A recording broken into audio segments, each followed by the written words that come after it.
আগামী এক সপ্তাহ আমরা জাতীয় ছাত্র সংহতি সপ্তাহ ঘোষণা করছি।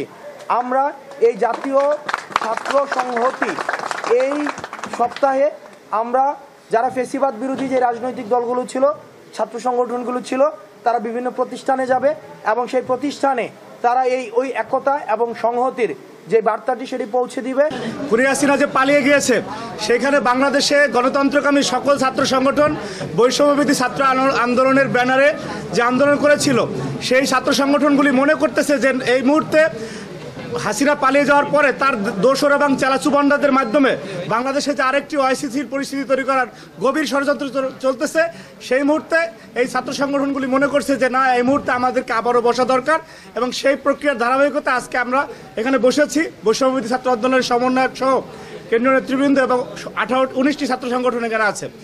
আমরা সবাই একই আলোচনা করে সিদ্ধান্ত উপনীত হয়েছি যে আগামী এক সপ্তাহ আমরা জাতীয় ছাত্র সংহতি, যেটা বাংলাদেশের স্বার্থে, বাংলাদেশের গণমানুষের নিরাপত্তার স্বার্থে এই ছাত্র সংহতির আয়োজন করা হয়েছে, জাতীয় ছাত্র সংহতি সপ্তাহ। তো আমাদের যেটা হাসান আব্দুল্লাহ বললেন, যারা এই যে গত 2-3 দিনে যে ঘটনাগুলো ঘটেছে, এই প্রজন্মই কিন্তু খুনি হাসিনার ভয়াবহ ফ্যাসিজমের বিরুদ্ধে লড়াই করেছে বুক চিতিয়ে।